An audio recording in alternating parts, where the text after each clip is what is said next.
Hello and welcome to NTK's Academic Writing Q&A series, where we give answers to your questions.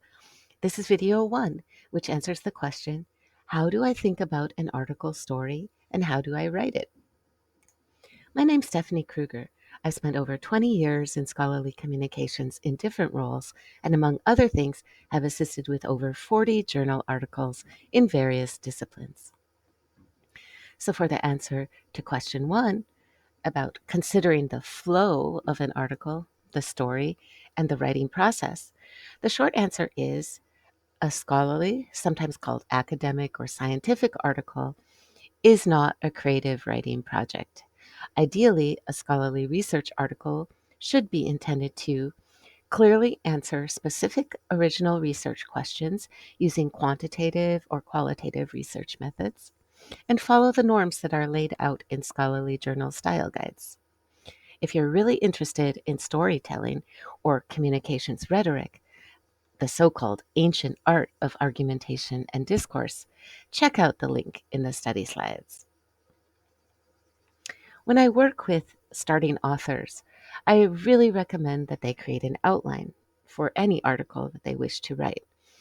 Many people still don't want to do this, that's their choice, but I do this and I learned this process and I really feel it helps, because you can follow the suggested outline that's suggested in the journal style guides that you wish to publish in and flesh out the outline as you go. It really helps make the writing process easier. And in many ways, the outline is basically the storytelling part. It's what's expected in your discipline and how an article typically looks like. Structure can vary according to these journal style guides for the kind of article you wish to write. And I really recommend that before writing a manuscript, make sure that the research question or questions you wish to answer, plus the methods you want to use, have been reviewed by a trusted mentor or peer who has more experience. As a word of encouragement, because writing is always hard, aim high. Think through your research project carefully before you start anything, including data gathering, let alone writing. This also means conducting a thorough literature review and understanding the state of your art in your area, and fully understanding the research gap your study wishes to fill before you start even doing the research, ideally. This means a lot of reading in your field before you start to write.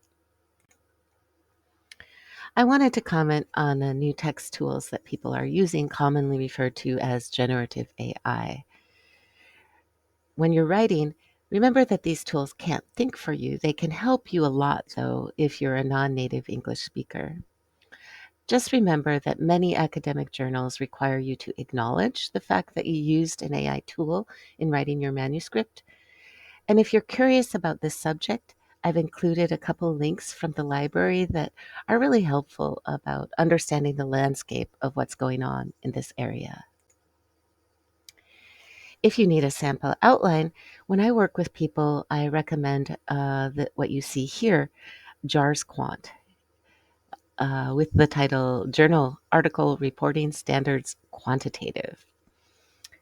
In a PDF that is linked here, you'll really see great descriptions of every section that's in the meat of a quantitative article. So I recommend it to everybody, regardless of their discipline. Just note that JARS Quant doesn't include descriptions of the conclusion, acknowledgement, reference, or appendices. You might want to turn to a book about scholarly writing to understand what should be there. If you're looking for some video learning, I recommend starting with APA's synopsis video about the journal article reporting standards. I like that it describes the overarching goal of scholarly communications, and it touches upon why clear communications and clear writing, that is, clear storytelling, are important so that others understand what you're doing in a research article. Plus, it highlights this goal that is improving the quality of the scholarly record. It talks about how editors view this process, which can be helpful in getting through peer review. And it touches upon a really idealistic goal, which is that how research ideally should be conducted to improve people's lives. This always inspires me and helps me with the writing process. Another video that you might check out is this video about using ChatGPT in research papers. And it touches upon the topics you see here. So I recommend you check it out if you're using these tools. So that's just the tip of an iceberg for thinking through storytelling and the writing process.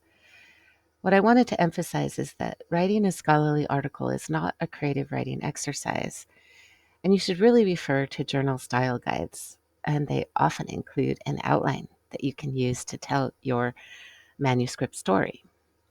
Good preparation will make the writing process easier, especially the introduction, but also the discussion of the results.